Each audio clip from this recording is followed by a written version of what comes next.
Thank you for tuning in to Not Just Girl Talk with Tiffany and Ashanti. Make sure you got a beverage in your hand. Sit back, relax, and engage with us.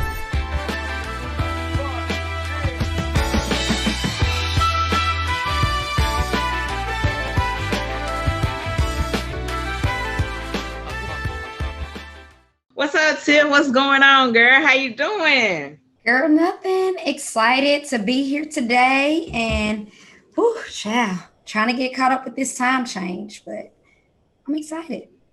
Okay. So, I got a new background, y'all. I got a new background. just a little background. I hope y'all like it. Let me know if y'all like the green or y'all like the white. So, just a little something. What's been going on for the weekend? How your weekend been going? Girl, nothing, just crazy. It's been rainy here. Very rainy, flash flood warnings. We had a tornado here in Murfreesboro. Had to take cover. Like I had to, got that moment where you're like, is this serious enough to take cover? Because my babies was already asleep. But we decided, we took cover, and it was a few twisters or tornadoes that did hit. They said Friday. Oh, so something did hit? Yeah. Oh. So we were looking at the weather in the closet. Like, it was pretty bad. Yeah. So, well, in Maryland, we had beautiful weather. It was pretty, like backyard party pretty. Yeah, it was good. We had really nice weather. Anything, well, besides the flood, did y'all do it? Did y'all get out? Did y'all do it? Yeah, I did. I did end up getting out because I had already scheduled, my daughter has dance on Saturdays, but then I scheduled because her birthday is coming up. And I was able to send cupcakes to the little one's school because her birthday is in March too. So I was like, gosh, I can't do that for Erin because she's in kindergarten and you can't send cupcakes in. So I was like, I got to do something special with her. So we had a mommy-daughter date, and we got our nails and feet done. We had manis and pedis. So she was definitely excited. Can't tell her anything now. So you and Erin would have got manicures and pedicures? We did. We got manicures and pedicures. We trenched through the rain, but I thought it was important. How she do? Because Erin is like so girly. Like she loves. She stole the show. Like it was a show in the shop. Like everybody, attention all on her, and she loved it. Like, she had a little neck wrap, and then she asked me, "Mommy, can we go get a massage now?" Excuse me. Yeah. No, ma'am. We are not. Come through, Erin, with the whole pamper day. She wants to got no money. And she was like, yes, I do. I got my tooth fairy money. Just a whole mess. She said she wants the whole pamper experience, nails, feet, and she needs a massage. Oh my God. See, she likes all this stuff. When did she get big? She's going to be a mess. I made up for it though. I did an indoor picnic with them as a family to help Elena feel included, and we painted the nails too at home. But oh, that's cute. Oh, I should put a picture in here when we was out there, and Jade. So my daughter, she likes to do nails. She got, when I say like 50 bottles of nail polish. And so she painted their nails. She put the little glitter on their nails and put her hand in the little, she got the little dry machine, all of that. Oh, that's too cute. So I might put pictures. I hope I can find it. But so for me this weekend, what I do, I went to the mall and I went shopping for myself. I never, ever buy myself anything because I have buyer's remorse. So anytime I buy something, I'm like, ooh, I don't need that. I don't know. Let me take it back. The kids could use something. So I did go to the store. I did go shopping. I have a couple of pair of shoes. It was good just to kind of get out and do something for myself because I never do. And when I came home with stuff, they was like, Mom, you bought yourself something? I was like, yes. They was like, I can't believe that. So that just lets you know, how I don't buy myself anything, and I always think they need. So it felt good to just do something for myself. Like it was good. Then I went to a gathering, a game night. It was fun. I hadn't been anywhere in a minute, and we had a good time. Like it was a good time. So I'm happy I was able to get out. Uh, Good environment, good people. Was not a lot of people. It was just a nice little small crowd. Then I already got my first shot, so I was. Do the first shot protect you a little bit? Do it protect you? Do you I, know? girl, you asking the wrong person. Yeah, do I'm that first shot help protect? Yeah, that be Travanda's question. I need to know. I don't know if She's that first shot somebody helped in protect medical. us. Oh Lord. So that's what that was my weekend. It was good. Bought myself something, went out with the husband, and we had a good time with some good friends. So that was my weekend. So we All definitely right. have to keep up with that self-care. Like that's real. It is. And I don't really do much. Like even the braids. Okay, so I got braids now. I normally wear my hair curly, do the wash and go. I went and got my nails done. I need to fill in right now. But I used to take care of myself a lot. And I just kind of been like, no, I'm okay, and kind of push myself to the side. But lately, I haven't been feeling the best about myself. So I'm getting myself back into feeling good, We doing gonna get it something. right and Yes, tight. And yes, everybody's yes. supporter and everybody's gonna be with us on this journey, child. Hopefully. My mom already said Tiffany, she's gonna be ready for Jamaica. Mama, don't do that. Listen, I got hope. I have hope. You understand? I got hope. Oh, all right, y'all. So we're moving on. This month is April, so we are in Easter is coming up.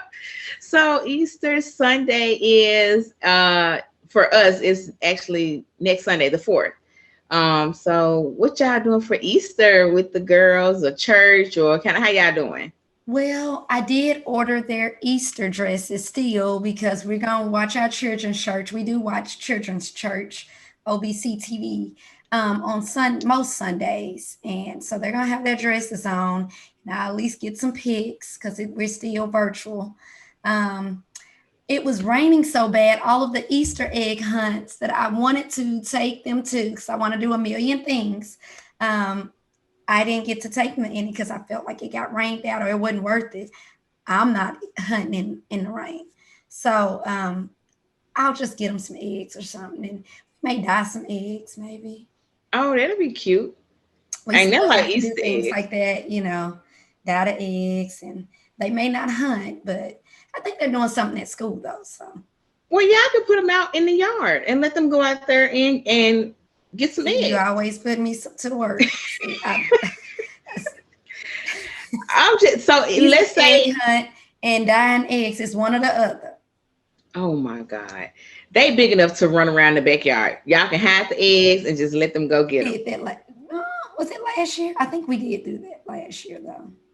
Okay, so I, yeah, that'll be cute. Well, my mom, she is doing service for Easter actually. Yeah, so she will be doing Easter service via the Zoom. So we'll be watching. I believe Jade will be singing praise and worship. She don't know yet, but she gonna be all right. She doing praise and worship this Sunday, and we did it last year too. So my mom she'll be preaching and doing all of that, and then we do communion. So we just got to go get our own crackers. Last year we had Ritz crackers and grape juice for our communion. cracker is a cracker. That's what when we So do communion virtually, that's what we do. yeah, yeah. So that was good last year, and we'll be doing the same thing this year for Easter. So also this month is National Siblings Day. Oh, it's not a month. It's not a whole month. Oh, I'm trying to give my sisters a whole and brothers a whole month. It's this National Siblings Day is April the 10th. So we want y'all to make sure that y'all do something special with your siblings. The times that we're living in, you want to cherish each one of them. And to my brothers and sister, I love y'all. So I'm the oldest. And then we got Ametria. We have Samuel, we have Ashley, we have Jalen and Christina and Dee Dee and Scott. So yeah, it's a lot of us. It's a lot of us. But happy National Siblings Day to all my siblings. I absolutely love y'all. I love y'all. I love y'all. And y'all know that. So mwah, happy National Siblings Day to all my brothers and sisters. So my sibling, it's just two of us, and we're 11 years apart. So I don't talk to him as much as we're so far apart in age and life and stuff. But definitely, I am going to be intentional. Make sure I just reach out to him, like you said, Sean. Due to times we're in, let him know that I love him. I wish him well. So definitely, just send him a text or something and see how he's doing, and more often for sure, but definitely on April 10th, and maybe we can get a picture together or something. Because you were asking me, and I was like, know a lot of pictures. So, but yeah, I love you. And my brother's Derek Rayford, and he's in Memphis. So yeah, love you. Okay, so make sure y'all hit up y'all siblings, and tell them you love them. And on National Siblings Day, which is April the 10th, what else we got this month? Poetry. Oh, Poetry month. Poetry month. Yes, snap it up Yes. for the poets out here. Poetry. Who did we have on? Chris? We had Chris Williams. He's a poet. At CA Williams on every platform. So yeah. Yeah, if y'all missed him on our actually he was on our Love and dating episode. Mm-hmm. He actually gave us a little bit of his poetry, so definitely check him out. I also want to highlight my auntie Miriam Colley Crisp. I call her Mimi. She is a poet. She also has books out as well. She's an author also. But she is definitely a poet. So we want to big up to all the poets out here for Poetry Month. Snap it up for y'all. Poetry Month. So listen to some poetry, y'all. Get into it. Go back and listen to Chris. He spoke a little bit of poetry. And our next episode, we do have Miriam on here. She'll give y'all a little taste. Little bit what she got going on. So it is Poetry Month. So listen to some poetry. Get into it. Let's see what else we got. What else we got going on? So I think we're ready to highlight our small business, right? Yes, who you got this month? Who we had this month?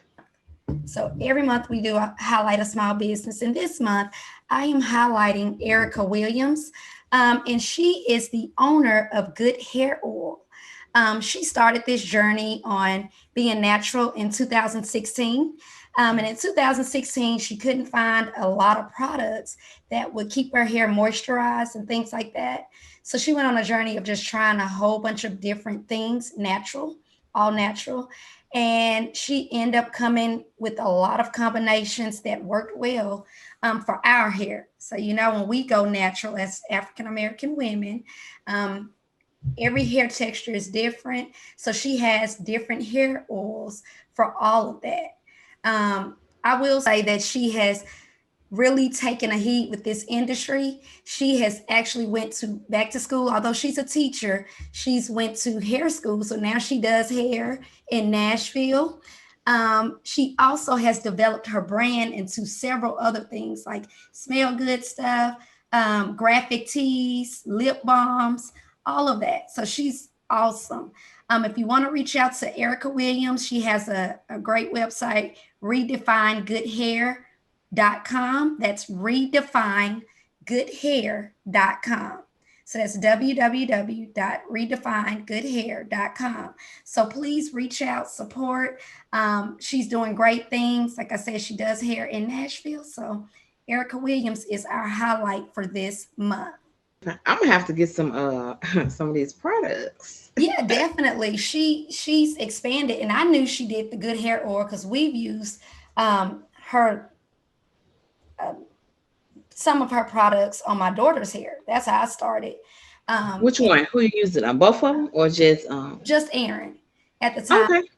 Thicker Than a Slicker, I think I've used, and I believe used her leave-in conditioner on both. our hair to detangle and condition and stuff. Oh, okay. But she's got some good products. Now, I've not gotten her smell good stuff yet, but I definitely know that she does pop-up shops too. She just did one with my hairdresser that has her boutique.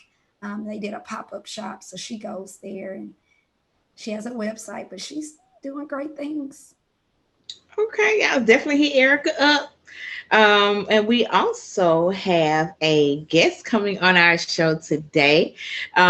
We have James Bush coming on to give a male perspective on our conversation, the topic that we're going to be discussing. So listen in. Our topic is not counseling. Well, you could say kind of counseling and proposals. So we're wanting to know, when are men proposing? Are they proposing sooner rather than later? What is a factor in proposing? Is there a timeline in it? Is there counseling required to proposing, before proposal, during, after? So it's just, we're kind of touching on a whole phase of just that engagement, proposal, kind of aspect of the conversation today.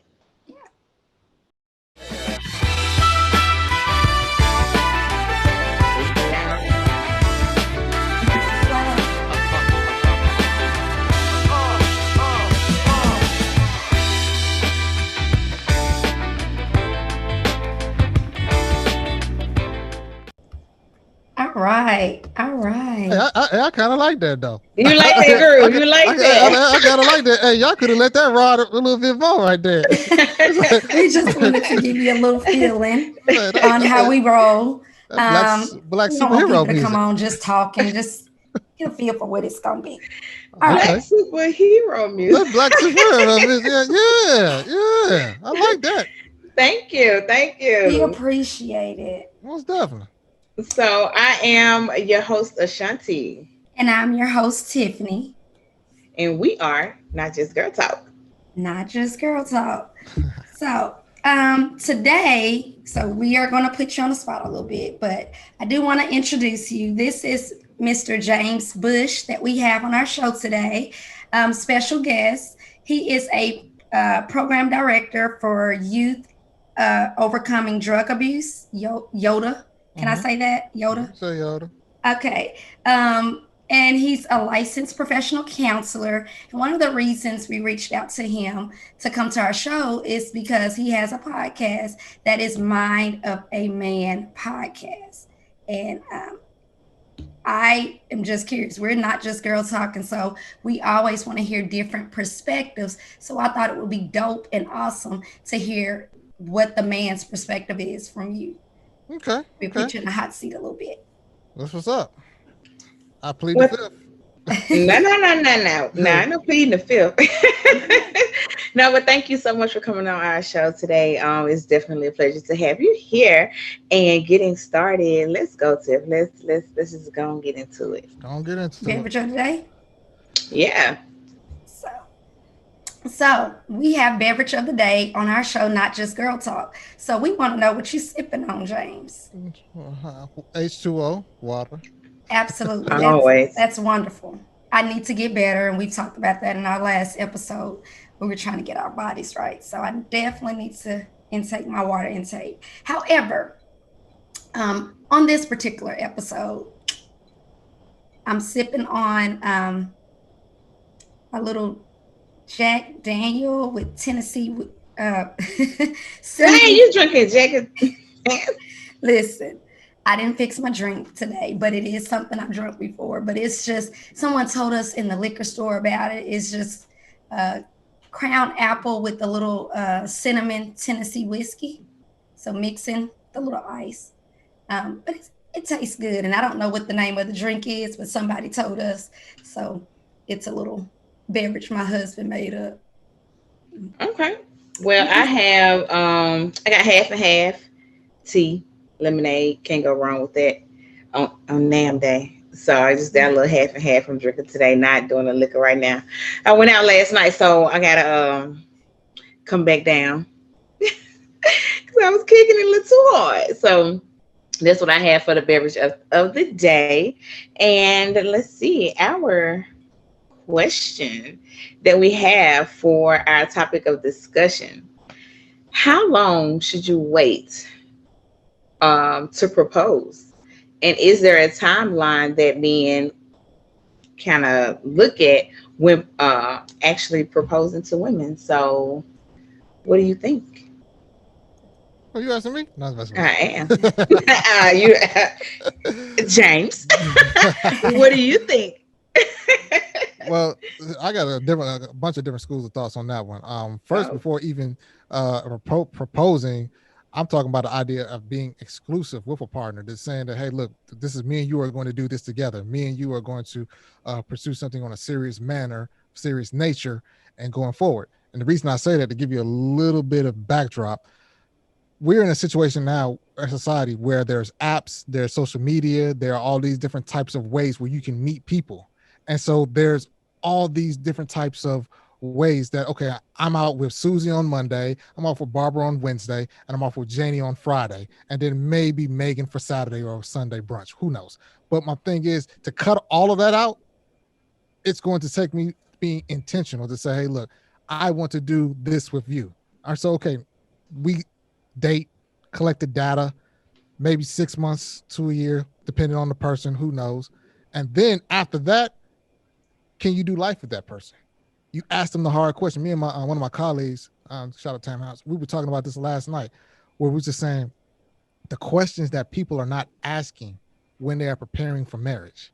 They're not asking about actual future goals. They're not necessarily evaluating or assessing, does that person have the capability to make that happen? Because sometimes you can have buyer's remorse. It's like, yeah, you said you was a hustler, but you really not. You said you was good with money, but you really not. Mm-hmm. You don't, it's like we have candlelight visuals every time I come over here. When I say candlelight visuals, I'm like, the lights are cut off and it's low and we're eating a box of Popeyes or KFC or Raising Cane because it's so dark in here. It's those types of situations. And so you have to, one, look at that person, but also look back at yourself and say, how do I mix and match with this situation? And is this interaction between me and that person reciprocal? Now, I can't put a defined time stamp on that because some people learn quickly. Some people learn not so quickly. But my point is that there are necessary steps in this process to do. And if you don't do them, then you will possibly fall into the lines of that 55 to 52% of divorces, first marriages ending in divorce, 60 to 70% of second marriages ending in divorce, and 70 to 80 of third marriages ending in divorce. Because people are not taking the time to do what they need to do. So with you out here collecting your data, and dating the different women or whoever, and let's say you have Shanti, don't be putting my business on the street. You said you collecting data. Don't be putting my business on the street. But go ahead, Shanti. Go ahead. So, you or, whomever is out here collecting data, you done had the candlelight, you didn't discuss. So you've already made it an intentional, I guess, relationship. It's intentional. Right. You already moved forward. Is there a time frame in your dating aspect though? So even though while you're out here dating such and such, regardless of, I guess social media, all of that. Right. If you are exclusive, right. Do you specifically have a time limit on when you would propose, or is that something that's kind of like an internal, like, hey, it's no time on it. It's just how we move as a unit. It's how it's about the data that I've collected on you throughout this process to decide to make that, final step. I would say it's more along the lines of what you said in your second answer. And the reason because one, you have people who, we have a lot of individuals who have had personal trauma within themselves. And so they haven't done the necessary work when it comes to their own self, their own development, relationships. Some of them have been in failed marriages, betrayals or so like that. So now they hopped up on what they won't going to do or what they will and what they ain't going to do. And it's just, it's a sad situation when you go and you take that into other relationships.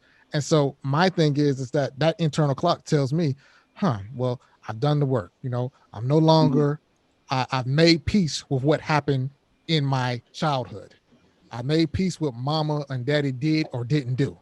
I've made peace with Susie Q, man, within the sixth grade, who told me I look ugly like a dog. You know, I've made peace with the fact that my ex-wife, man, didn't want me and mess with Billy the Butcher. I made peace with all that kind of stuff. Now I'm ready to entertain this relationship. So, okay, so what can I bring to the table? What can she bring to the table? Are we a good match? Do we work together? You know, how does this all work? When I'm in my premarital training, I say a couple things. One, I give like 4 or 5 domains. One is, you know, who are you? You know, second one, what crop do you come out of? Are you from a parentage that they usually stay together? Stable mother, stable father. I'm not saying perfect, but these are things that I'm evaluating all throughout the process. Third, I love it. My third one is banging. Expectations. What we doing? Ooh, that's the number one. No.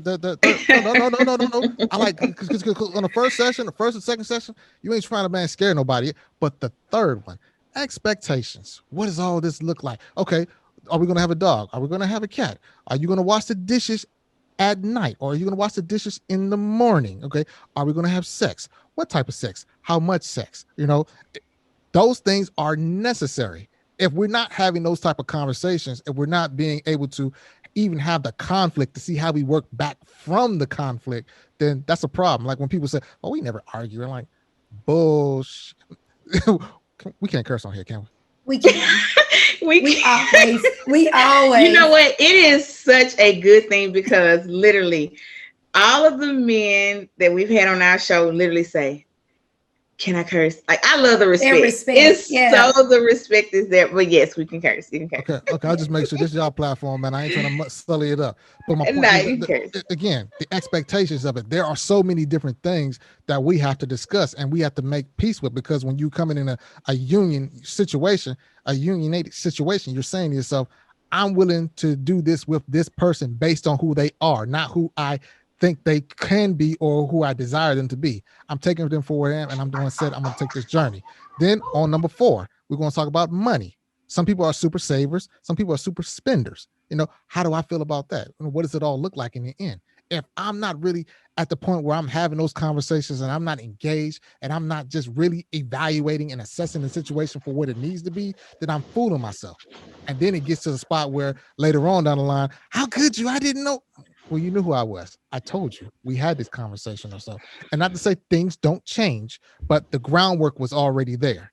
So if you come to me and tell me that, okay, yeah, I don't really like, I mean, sex is cool. I mean, just maybe once a month. I'm like, let the Lord watch between us while we are apart. I'm not doing that. I'm not doing it. That's you're right. That's honest. Like, that's being honest. I think for women, we have a process in our mind. If we're dating someone, naturally, if I'm dating you and I think we're getting to know each other and it's going well, naturally, and I know my husband and he would say I gave him an ultimatum. I don't think I did, but it is like, what are we doing at a certain point? Right. I'm not going to wait. If we're grown, like we're in our mid-30s or whatever, at 30, if I'm starting to date somebody in relationship wise, and we not just gonna be sitting, talking and dating for me, probably 6 years, 5 years. Like I'm too, you know, if we ain't figured it out who we are, what counseling we need or whatever, then I just don't want nobody to waste my time. You know? Well, Tiffany, I would say that you start with the end in mind. The end is that, man, if I'm with you, then okay, yeah, we're going to do this together. But the also is being honest with yourself. What I'm seeing along the way, is this an ending that I want with this person? Yeah. It may or may not be. And I think that sometimes some people, they settle or they tap out because, dang, man, well, I can deal with this. I can work with this or that. And truthfully, you can't. You can accommodate certain behaviors and certain actions for maybe about 6 months to a year. But when you get past that year mark to year to 5 or year to the 7-year itch, then it's a little bit different. Now you're saying to yourself, I ain't with it. You know? Yeah. So we were talking, Sean and I, or Shanti and I, we were talking about counseling and premarital counseling and stuff. We Uh-huh. had a conversation, and she felt, I was like, I believe definitely in premarital counseling. I believe Right. in counseling wholeheartedly. Right. But she was saying she thinks you should have counseling while you're dating. Uh-huh. So it I sounds think, like, what, yeah, that's true. I think that I think based on our topic right now, also that before the engagement happens, there should be counseling prior to engagement. Because once we get the ring as the woman, that seems to be everyone who's excited. Oh my God, the engagement. Now we're all in a happy phase, and now we're fairy moving tale. forward. Yeah, it's like now let's plan a wedding, let's do this and that. And if there wasn't, I feel, a counseling session prior to the engagement, when you all go through marital counseling, there tends to be a thing where people will say, oh, we'll figure that out. Oh, we'll work that out. The Oh, hell that's you not a will. big deal, because you're already caught up. You've Mhm. already gotten the ring. You're already Mhm. excited. You've Mhm. already planned the date. 9 times out of 10, what you are learning about each other during that marital counseling phase, you will think that you can fix it throughout the marriage. So I feel like you Yeah. should go back and have that counseling phase prior to the engagement, so you can already know what you're really getting into before you have a full marital counseling session. You know, I agree with you, Ashanti, and I'm going to go and say add to that. There's times when I've seen certain individuals who they are engaged, and for Mhm. some reason, money is a equalizing factor.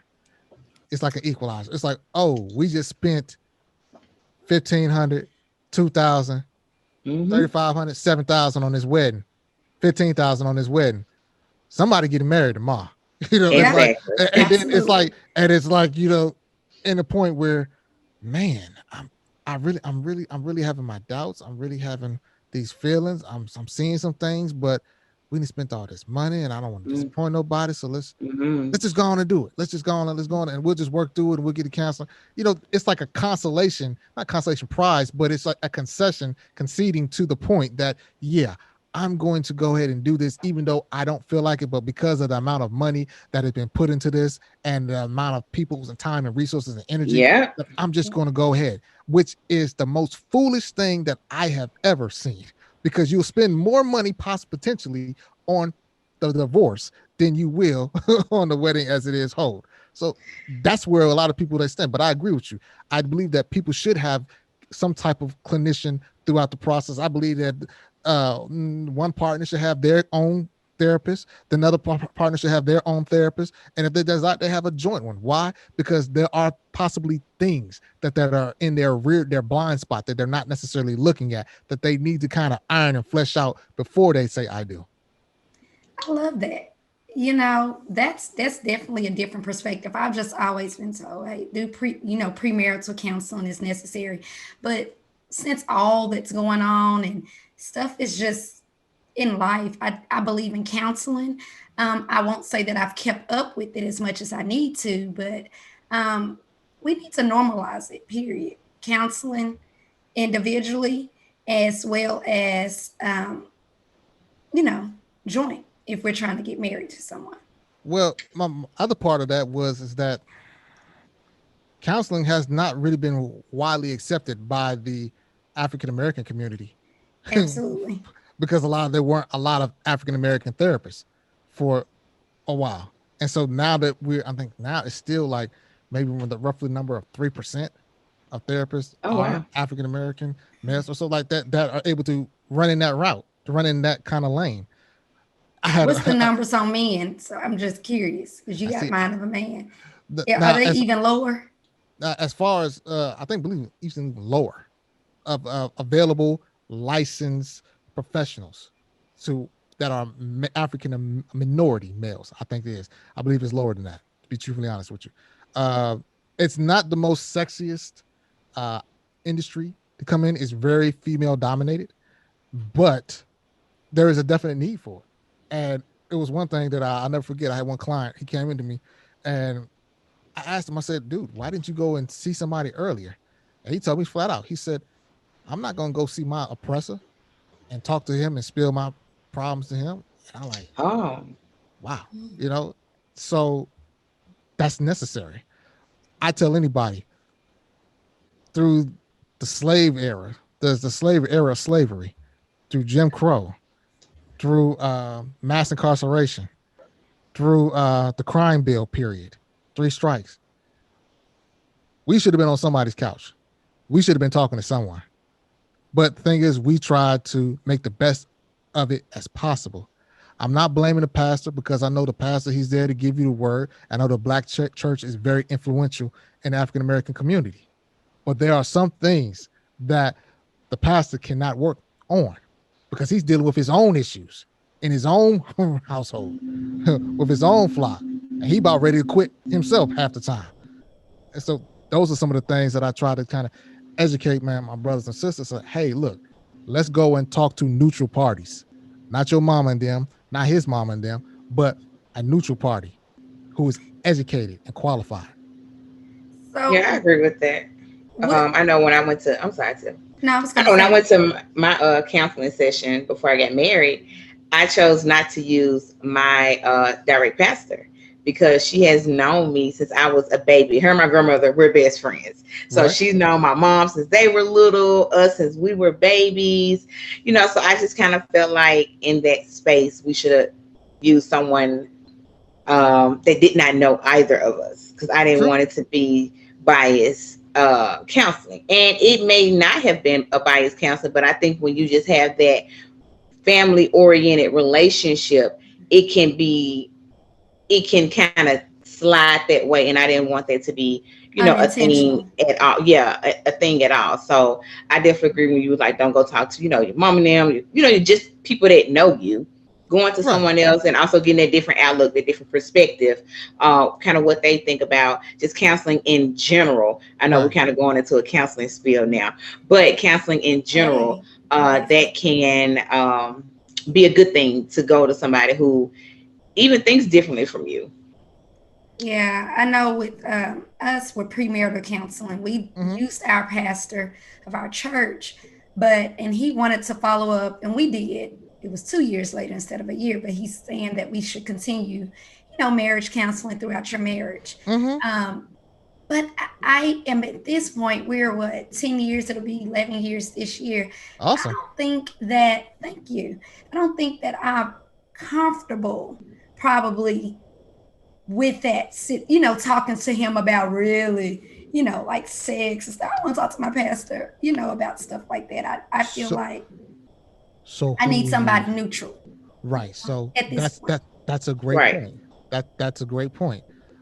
Sexuality is always a very interesting topic because one, uh, different people have their even in religious circles have their different takes on what sexuality actually means within the marital confines. You can't do this, you can't do this, you shouldn't do this, you shouldn't do that, or anything like that. That's not my job to kind of delineate. My thing is, what do you guys agree upon? You know, and what are you guys willing to do? Are you willing to learn? If not, we may have we may have a problem. And that's just the bottom line about it is that you have a lot of sexless marriages that are taking place. One sexual encounter per month. Okay. How does that work? In It worked. huh? I'm just trying to figure it out. Because sometimes you got to feel like, look, we don't be one out. We be like, yeah, it's cool. We can kick, do. Sometimes you may have spans. I'm looking at spurts like, boom. It's like a whole session where it's happening more like every day or every morning, every night for a good month. Then you Right. may go on just chilling for a minute. Everybody Right. may just be busy. And then Just you go think back True. to, life. so you have those roller coaster moments of upset. So I think and of course it just depends on the person, depends on the spouse, depends on the relationship, kind of what, like you said at first, There, expectation goes back to there you go. expectation, There you goes go. back to There, communication. there Yeah. you So go. all of that is definitely pertaining to each person and kind of how they operate and move and what they expect from each other. So Yeah. Shanta, I'm gonna throw this at you real quick.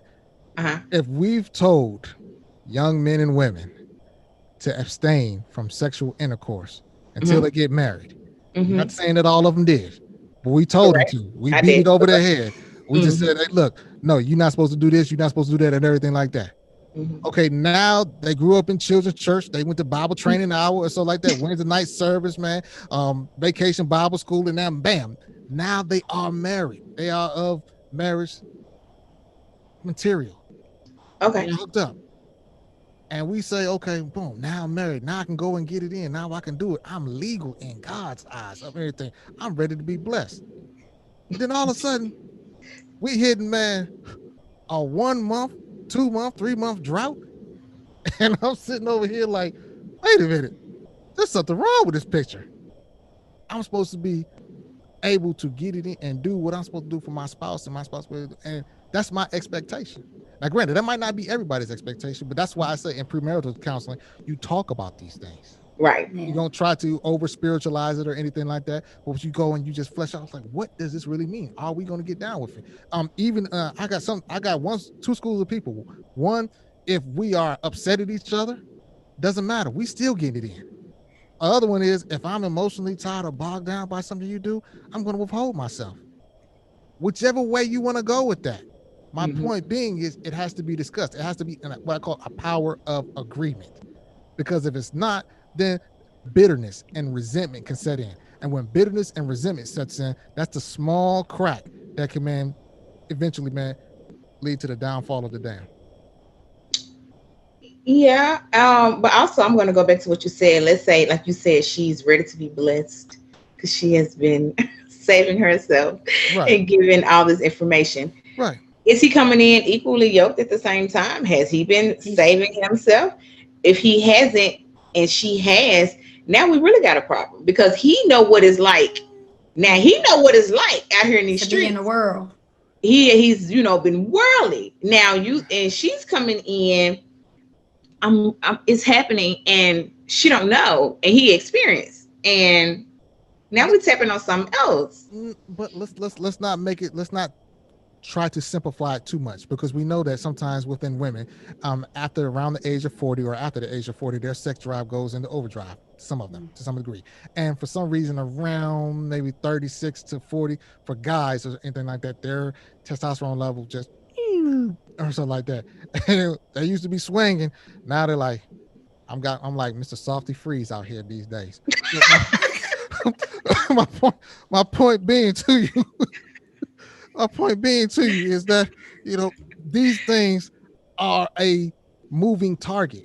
It's a continuous conversation. Yeah. It is. Because kids having kids. Having kids is another big issue. Big one. You have to continue to have the conversations, have a group of individuals that are around you who you are willing to receive from, i.e. therapists, i.e. Individuals that are cool. And they just, look, I've been there. You got it. I've been there. It's okay. Y'all can get through this. That's what helps support community. But when we're just lone gunmen out here, I said that right, lone gunmen, then it just gets to the spot where you're going for what you know. So you're reacting to the situation as opposed to responding. And that can be somewhat catastrophic in and of itself. Okay, so in this basic general, layout, it's more about the counseling and the constant communication that should be had throughout and before the marriage, correct? Collect that data. I'm all about collecting data. Okay. I mean, I love that. If you tell me, I can't say because you're married and both of you married too. So I'm going to say Tiff Ashanti. I'm going to make it my person. Tiff Ashanti. No, I like Tiff Sean. Tiff Sean. Tiff Sean. We can't do Sean too. That's a guy. But Tiff Sean. So if I said, look, Tiff Sean told me, she said that I want to go out more. Okay, so then I go and I make sure I go get a babysitter and I make sure I take her out to some nice place in some nice area, anything like that. And I'm feeling like I'm $1 million. I'm like, yeah, I did it. But Tiff Sean, man, she wasn't specific enough. She didn't say, no, she's look, I want you to go find a babysitter who can watch the kids overnight. I want us to be able to go on an overnight rendezvous somewhere. Maybe it's in driving distance, 4 hours, 3 hours. Maybe we can catch a Southwest flight for the low, anything like that. And I want us to be able to get out of this immediate area. So, and that's what I want when I mean romance. And that's what I want when it means to getting out and doing something different and having that type of experience. But until we are having that kind of communication back and forth and being vulnerable and authentic with one another, we're not going to hear those things. You know, Yeah, men and women think we definitely think different. For we do. sure. We do. Absolutely. We do.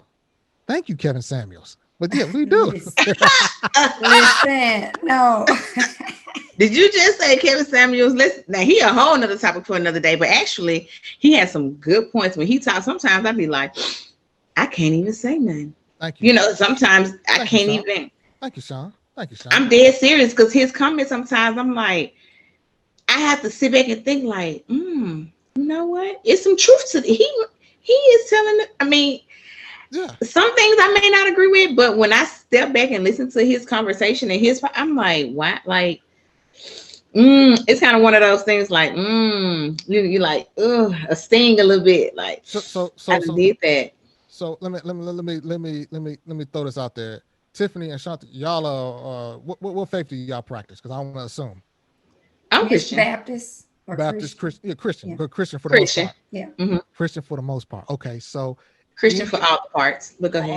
For all parts. Full Christian. Yes. You said it best. You said it best. In your attendance of Christian ceremonies, preaching, Sunday morning service, Wednesday evening, have you agreed with 100% of what the pastor or deacon was saying behind the pulpit, or elder too, or evangelist, or the prophet? Have you agreed? Well, see, my grandmama is a pastor. My mama is a bishop. I mean, I'm just saying, you know, like I come from that type of background. Okay, but I've never, not 100%. No, not 100%. That's my point exactly, though. No matter who you run into, it's like a bag of greens. Some are good, some are bad. You take what you can work with, and other stuff you just cast off or anything like that. You work with what applies to you and your specific situation or so. And that's my point, is that when we're communicating, that we're having this conversation. Why? Because it's something that needs to be had. There's all this a lot of times narrative or rhetoric that guys don't talk. No, guys do talk. A lot of times they talk to one another specifically, but right. It is along the lines of the way guys interpret it. Like, for instance, if you look in a locker room or anything like that, there's not necessarily anything endearing or anything like that. You know, sometimes you're going to hear a bunch of 4-letter words, you know, or you're going to hear some type of grunt or anything like that. But that's how guys relate to one another or so like that. The challenge becomes of how do guys relate to their significant others, their partners or so.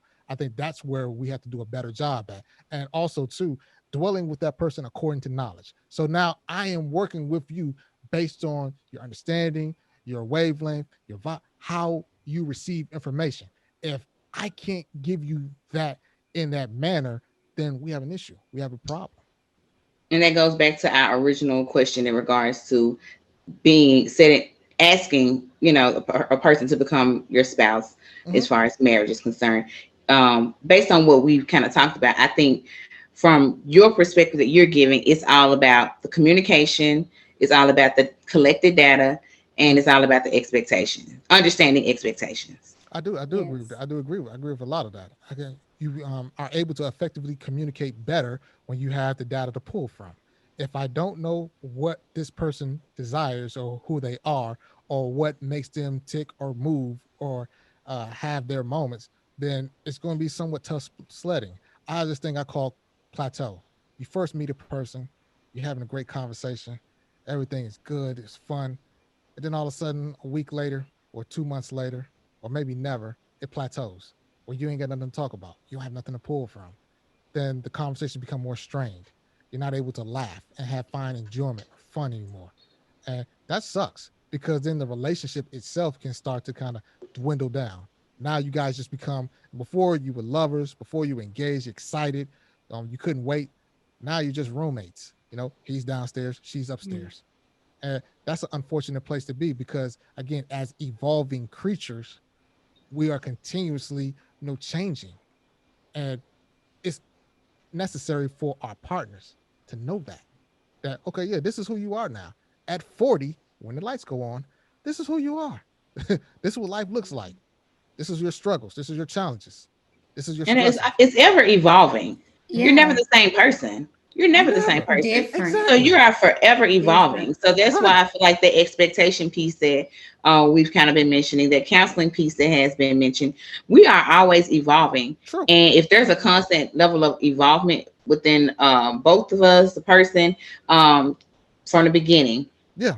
men, I guess they are with the communication piece, expectation piece. It could be on both angles, Right. to lead to that proposal, to lead to that engagement, to lead to that marriage. It's a forever evolving door, well, revolving door. You know, I don't want to say Yeah, revolving like people coming in, Right. but we are constantly changing. You know, going through yeah, phases, going through motions. We're in this way, out that way, in. You know, you're always growing. You're never coming back in the same way you left out of a Right. situation. You always take those lessons learned throughout the entire process. Well, I like to add to that as well too is sometimes the way you start sets a tone Mhm. for man how you're going to go throughout the process. I yes, that agree. right there. If if you start off sputtering out the gate, it can be man somewhat catastrophic. It can be challenging. But if you go in there saying, okay, look, this is what we on a schedule. Look, we haven't had a date. Hey, we haven't talked. We haven't man communicated. I know we got kids. Guess what? Put them little dudes and dudettes to bed. Look, Do that. Yes. hey, after 8 o'clock, unless you are near Jesus, do not knock on this door. you know, You know my 7:30 bedtime. Shanti laughed Five at me. thirty, and five it, Now, thirty. I and it, said, "Where the Sean kids?" laughs at me. My kids, 5 and 3, well, about to be 6 and 3. Their bedtime is 7:30. right? She's like, that's early. Huh? That's That mm-mm. is well. My kids are older, so I got 16, 13, and 12-year olds. Okay. So, but when they were little, 8:30, 8 o'clock, they had to be in bed by 8, and 8:30, then the TV went out. So I gave them a 30-minute like wind down time. So Right. between, but by 8:30, they was already knocked out. So Right. I'm like, they gotta go to sleep at 7. Yeah. Right. And It's it's still light outside light because outside. time change. Don't worry I mean, about it.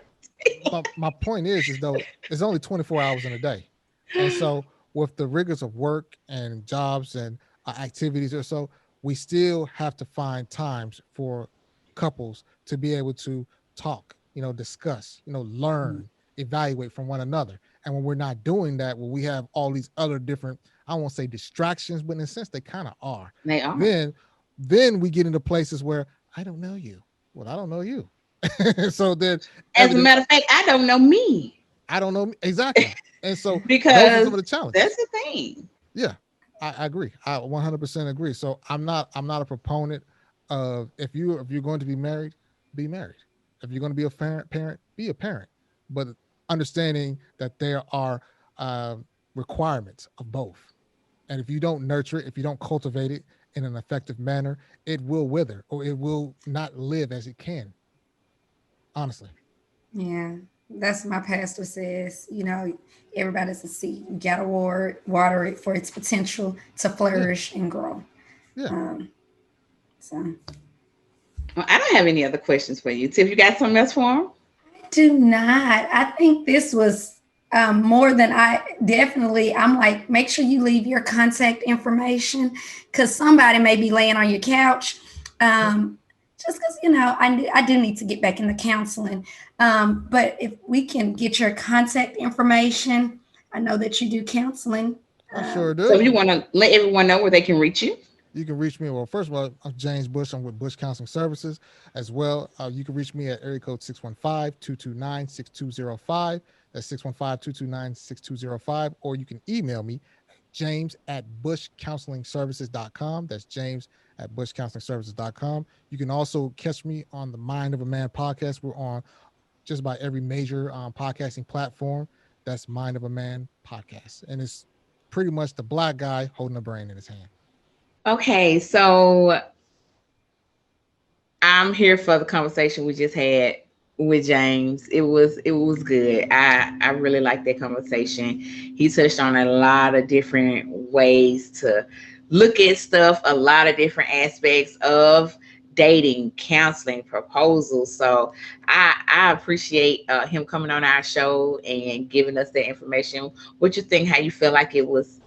Definitely, I feel like I need to go lay on somebody's couch. I've always been an advocate of counseling, but he definitely dropped a bunch of great nuggets or whatever on how to things you probably should be looking at before you're thinking about proposing, and the whole process of once you decide to propose, what we need to do individually and collectively. So I thought it was pretty dope. Yeah, so thank you, Jane, so much for coming on our show today. We appreciate it. Moving into our, we gotta be closing it out, but we definitely want to highlight the organization of the month, because we are in April, and the organization of this month we are going to be talking about autism. So we're going to be giving you all, this is our take notes segment that we do each month, and so we want to give you some information to take notes about when it comes to autism. Yeah, definitely autism is something that we want you guys to take notes on. It is becoming more prevalent now. As an educator, I see it. I mean, I teach all students, and I've had several autistic kids that I've taught, excuse me. And personally, I know several or a couple of people that I know that comes to mind that are have children that have autism, and we know famous people like Holly Robinson Pete. Who am I thinking of? The singer Tony Braxton. She's a big advocate on autism. I think one of her sons, Diesel, if I'm not mistaken, is That's right. autistic. But yeah, like I see it every day in my profession. Um, Specifically, more recently, I had a student that is autistic, and his birthday just passed this weekend.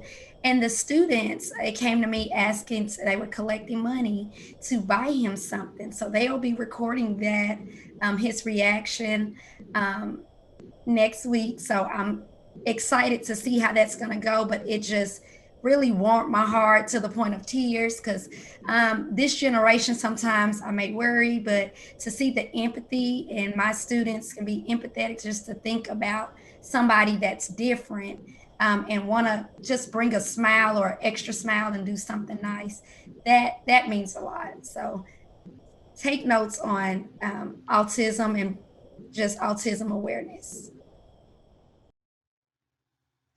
This month, we are highlighting autism.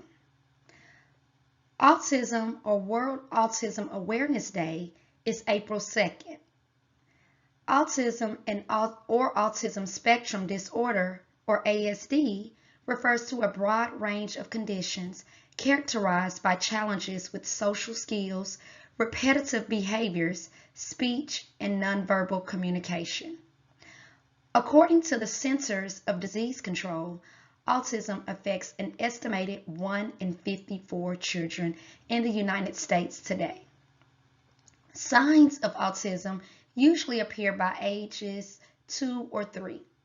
Some associated development delays can appear even earlier, and often it can be diagnosed as early as 18 months. Research shows that early intervention leads to positive outcomes later in life for people with autism. The ways in which people with autism learn, think, and problem solve can range from highly skilled to severely challenged. Some people with ASD may require significant support in their daily lives, while others may need less support and in some cases live entirely independently.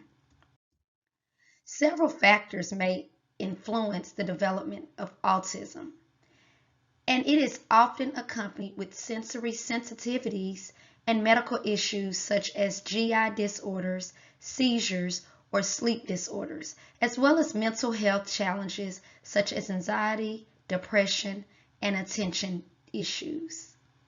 All information discussed today can be found on www.autismspeaks.org. Again, that's www.autismspeaks.org. All right, so we are wrapping up our show. So, what we want to make sure you do is send us in the man of the month that you would like to nominate for the month of April. We are just getting started within the month. So, if you have someone, send them the information, a snippet of who they are, what they do, how they have impacted your life or anyone in their community. We also want you to send us in your small business. So, if you have a business that you want to promote, send us in that information and we will definitely highlight them. So we do once a month a small business and also man of the month. So as always, anything else you got left, Tiff, that you want to Yes, say? I was going to give you guys our contact. So when you're sending Yeah. in small business and man of the month, send that information to our email at notjgt02@gmail.com. Again, that's notjgt02@gmail.com. Also, reach out to us on our different platforms and engage with us. Our IG is not just girl underscore talk. Again, that's not just girl underscore talk, and as well as Facebook at not just girl talk with Tiffany and Ashanti. And then our YouTube, please make sure you subscribe, like, and share. Subscribe, like, and share on our YouTube channel. And you can find us at Not Just Girl Talk podcast with YouTube. Also, we lately just joined Twitter. So if you're in the Twitter universe, Not Just Girl T. So that's all of our contact information. So please reach out and engage with us. Yes. And wrapping this up is two things that we want you to always do when you're listening to Not Just Girl Talk. Number one, refill your cup. And vibe with Tiffany and Ashanti.